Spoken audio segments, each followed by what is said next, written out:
Greetings, it's Terry at Cottage in the Court. I have a wonderful friend with me today. I want to tell you a little bit about her.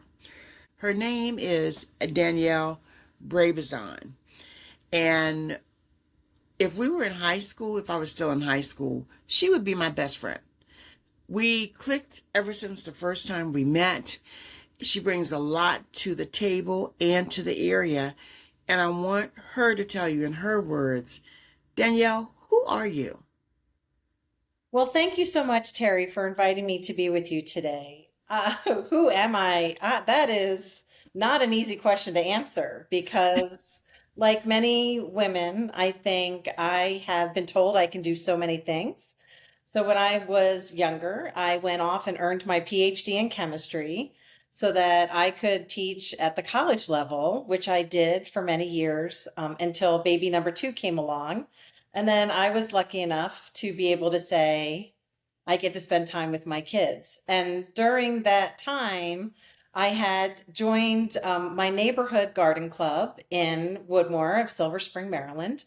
And I was starting to meet all these folks, women, men that were in this whole other kind of orbit, I'll say, to what I was dealing with as a mom and as a former academic. So I now am really, I say, volunteer is my life with between my garden club work and my volunteering with the Montgomery County Master Gardeners.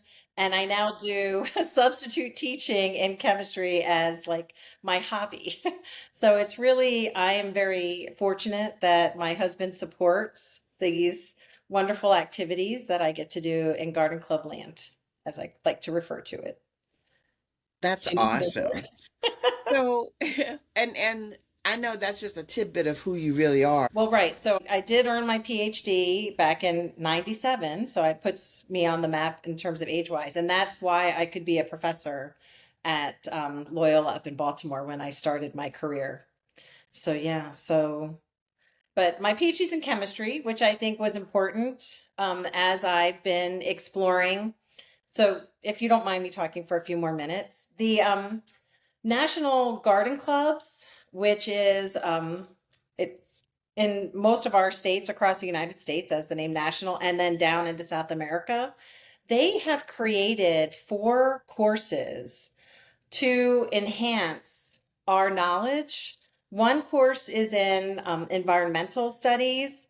They have gardening school, they have landscape design school, and then really I want to say the bread and butter of Garden Club is the flower show school connection. That's the reason why in 1951, National Capital Area Garden Clubs, which is I'm going to air quote, state garden club for the Metro DC area, started so that we could interact with the allied florists who held a flower show at the DC Armory that was, according to all records, on the scale of the Philadelphia Flower Show today, if anyone has gone up to Philadelphia. So it's just this fascinating history so flower shows kind of start us off, but we do have these other opportunities to learn, to educate ourselves, because that's really what Garden Club is about. It's educating ourselves so we can bring it to our community and really enhance our environment around us. So And wait a that minute. Garden clubs are not just little old ladies in the middle of the day having cocktails. No, we have moved past that. Maybe they were back in the 50s. I know originally our organization, you had to wear gloves and a hat to attend the meetings, but we have evolved. We no longer refer to each other as Mrs. So and so. We are our names. Garden Club has definitely evolved over the years, but the educational aspect remarkably has always been there. And it's very apparent from the history of National Capital Area that the we have a very strong connection at the National Arboretum there on off of New York Avenue. They used to, back in the late 50s, run courses. So the director or the assistant director of the Arboretum would run courses very similar, like these workshops that you see offered more prominently by a range of organizations today, but in the 50s it was limited. So the National Arboretum was holding a woody plant symposium, and one of our garden club members, her name was Edith Bittinger, who at the time was 80 years old, listened to Dr. DeVoe speak about the need for the Arboretum to enhance the property. Because what we know of the Arboretum today is not what it was in the 50s. And this wonderful woman, Edith, sat up and said, "What can we do?" And the National Capital Area rallied around Edith and her team of wonderful volunteers and created the garden with the Arboretum called Fern Valley. And that was supposed to be like an emphasis on the native plants at that time, focusing on ferns. It was in a woody area. Woody plants ties into the conversation they were having with Dr. DeVoe in the classroom. So it's like we have this wonderful opportunity to educate ourselves, but also to share this knowledge forward. And who exactly do they share with? Their communities, schools, young people? Who is the audience that is technically captured in this conversation? Well, so that is actually a great question. In the National Capital Area, we have 58 garden clubs throughout the Metro DC area. Some of our garden clubs are in Alexandria, some range into Prince William County, Fairfax County, Montgomery County, Prince George's, and Washington, DC. And it really depends on where those garden clubs are reaching out to, because every garden club is different. I know, for instance, I can speak about my Woodmore Garden Club. We do a lot of outreach just in our community. There's 5 neighborhood gardens that we maintain as a little bit as a demonstration to neighbors of what plants grow well. And we have little signs up that kind of educate. And every year we do a plant sale and garden walk so that people can talk to each other and really engage in, practices going on. The other garden club I'm in, it's called the Garden Party, and it's it's a more of a friend group kind of garden club based in, I'm going to say like the West DC, but Bethesda, Potomac kind of area. And we've taken on a project that a garden club had started, a different garden club had started at a library. And we're working to revamp the front bed of the library with more native plants.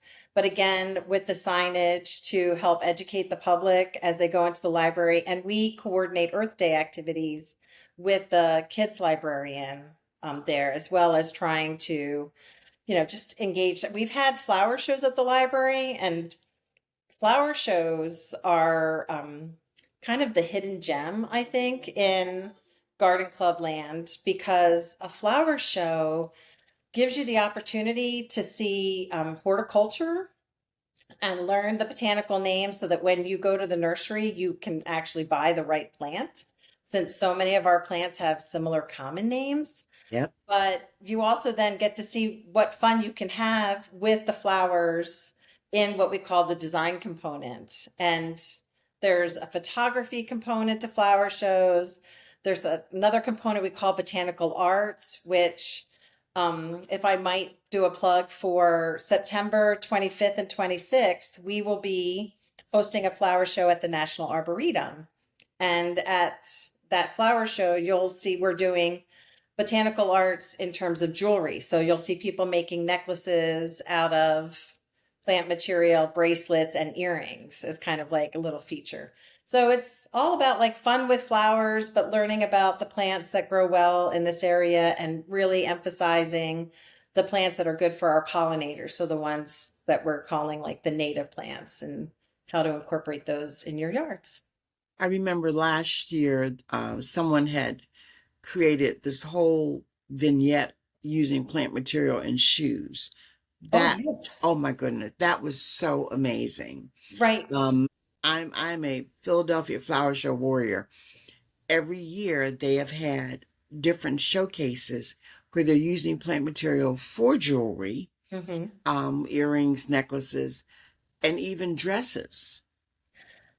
You can have a lot of fun with plant material, and it doesn't always have to be fresh. Right. Sometimes we forget that a lot of our flowers dry beautifully naturally, but you can press them, and a Hmm. lot of the leaves, oh my gosh, like the fig leaves, plus you can eat the fig leaves, but there's just so many wonderful shapes and sizes, and yeah, I Yeah. think that's kind of like the fun outlet to Garden Club is you have this huge creative side. So whether you have, an acre of property, a quarter acre property, or you just have containers on your patio, there's so much you can do just to, keep yourself entertained. You Yeah. can share with others.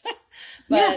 But I find it, I love, like I got to meet you through Garden Club Land. There's so many Hmm. wonderful people that have similar ideas and mindsets, that it just is a happy place for me.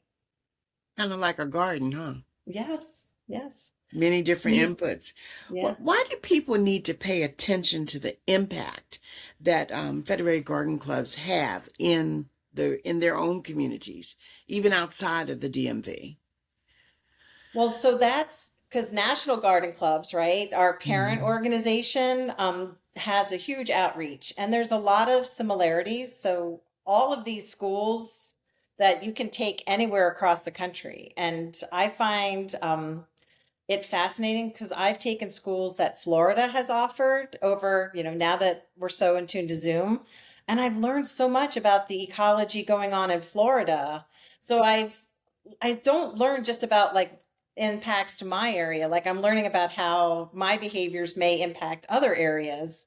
And so I do like that we have this network where we can really learn from each other. I am also a master gardener, and master gardeners and garden clubs are so similar in a lot of our activities and thoughts. And that's because the way I view it is master gardeners kind of spawned off of garden club land. Most of the master gardener programs I'm aware of started in like the late 70s, 80s. And I've seen documentation that shows how like the National Capillary did the first plant clinic handbook that was then used by Fairfax Master Gardeners, and they have it on their website. And I find that there could be a lot of collaboration between these organizations. Even, there's just so many opportunities nowadays. People can get their information from so many sources. If you have a community garden club, if you have community master gardeners, like these folks are really rooted in the knowledge for our immediate place, but also can give you the impact around. I love, there's so many ways, but like I really like to go back to, like the encyclopedia in the old days. Like those were the tried and Exactly. true facts. And your garden Hmm. club folks, in combination with our master gardeners, like those are your tried and true facts Right. right there.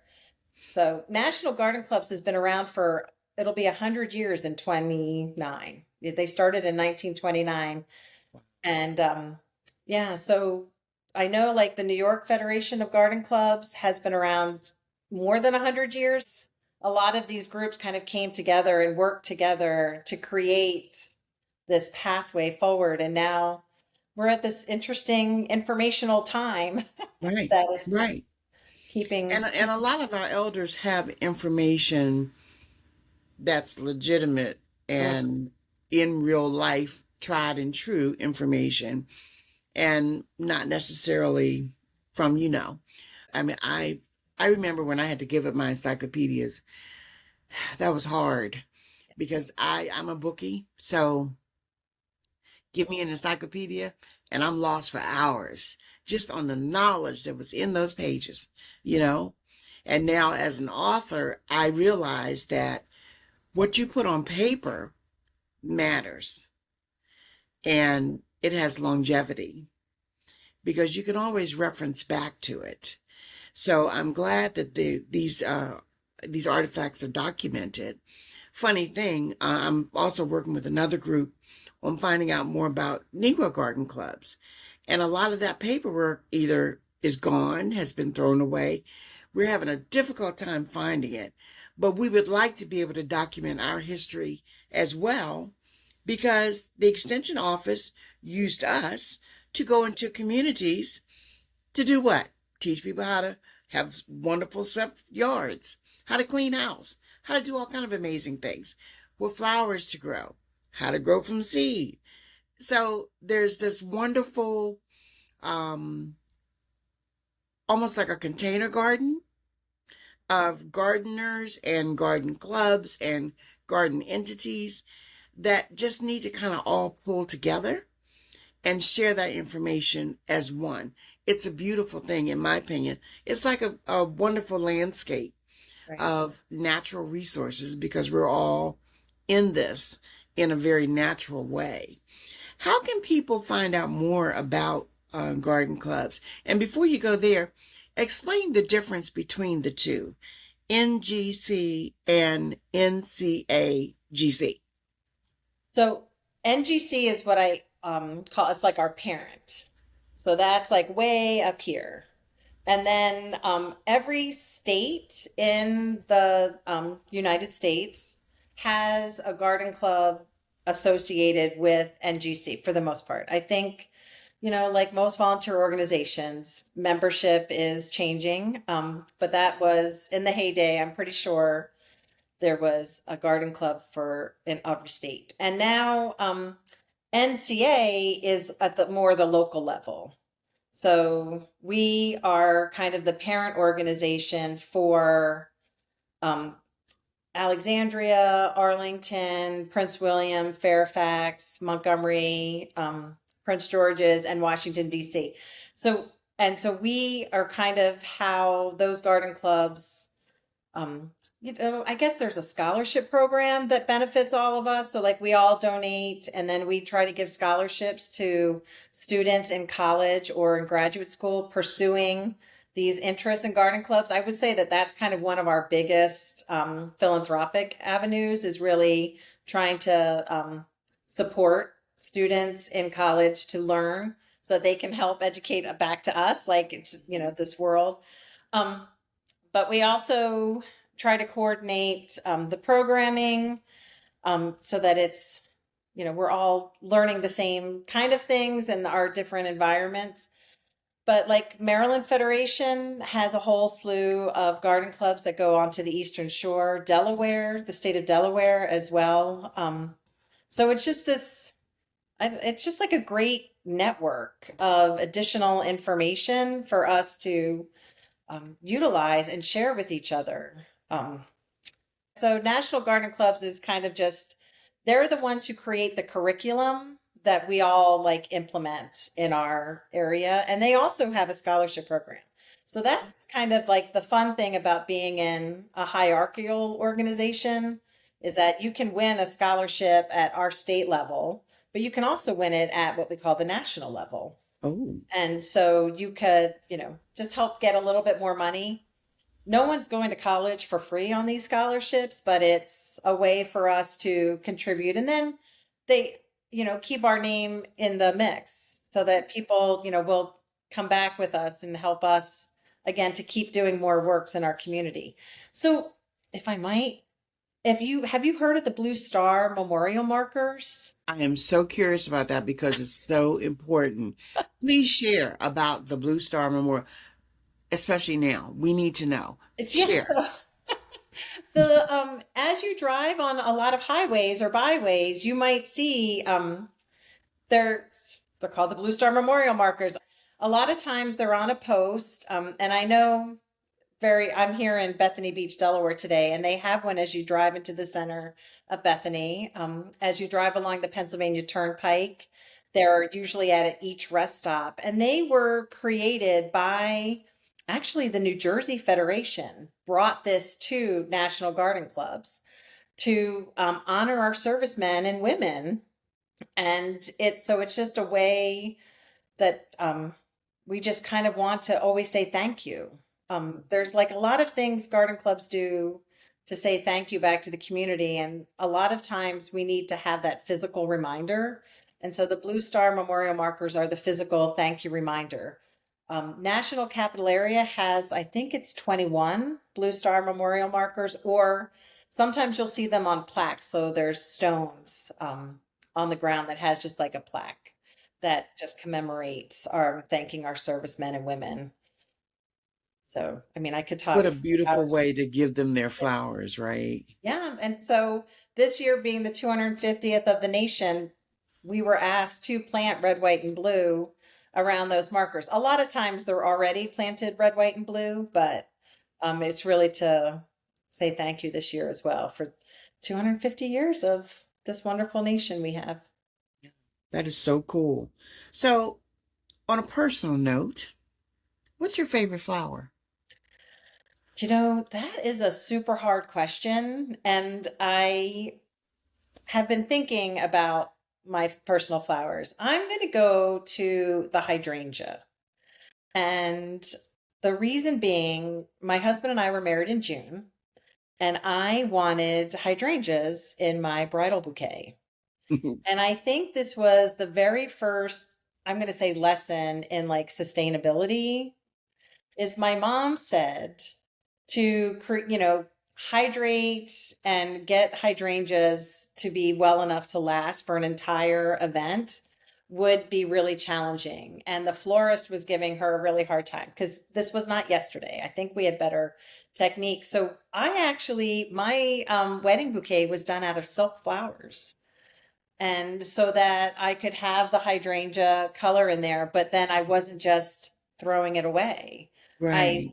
Have it in my china closet now, but it's like was one of those things that my mom was like, it's not going to cost us much more to do it in silk. So we actually did the bouquets in the church out of silk flowers too, that we could then reuse in the house. So I know there's like love and hate kind of on like silk flowers, but there is also, I wasn't just throwing something away. I have that memory forever. And it was all kind of started with, the hydrangea Yeah. because they're such Yeah. beautiful flowers. I'm no longer married, but my little bouquet that I handmade from home, I pressed the flowers. I still have that. I don't know Yeah. why, but you know, everyone has a way of keeping a memory alive. Mm-hmm. And even when you were talking about the scholarships, I look at it as NCAGC is sowing seed Yes. into the future of the young people that apply for the scholarships and win them. Right. And then they, in turn, will sow seed to keep this organization alive. It's Right. all about the seeds. Yes, So, that's on a true. final note, because I'm going to have you back because there's tons of stuff for us to explore about our garden club locally, what we're doing, the different types of clubs there are, and especially because of our special event in September. But in the meantime, a question that I'm really beginning to ask a lot of people: what does the garden mean to you? Oh, I'm glad you didn't say in one word because the garden, like as part of my personality, perhaps I find peace in the garden, calm in the garden, but I also find energy and revitalization. And, so the garden really is my happy place. Whenever, it doesn't have to be a lot, it could just be my house plants, but it's just connecting to that garden. It's just this calms me, but it also inspires me for, what I can still be doing and sharing. So, That question will have a different answer for everyone. yeah. But I appreciate your honesty, and I laugh when you said you're glad I didn't say in one word. When we get to talking, there's never one word because we could talk for hours because I think we just click. So I'm going to have you back on probably in a couple weeks, because as we approach our wonderful event in September, we need to hear more about what people should be looking for and also more about the different ways that we show up in the DMV. Thank you for being part of my garden party today. Well, you're welcome, Terry. Thank you for inviting me. Oh, Bye.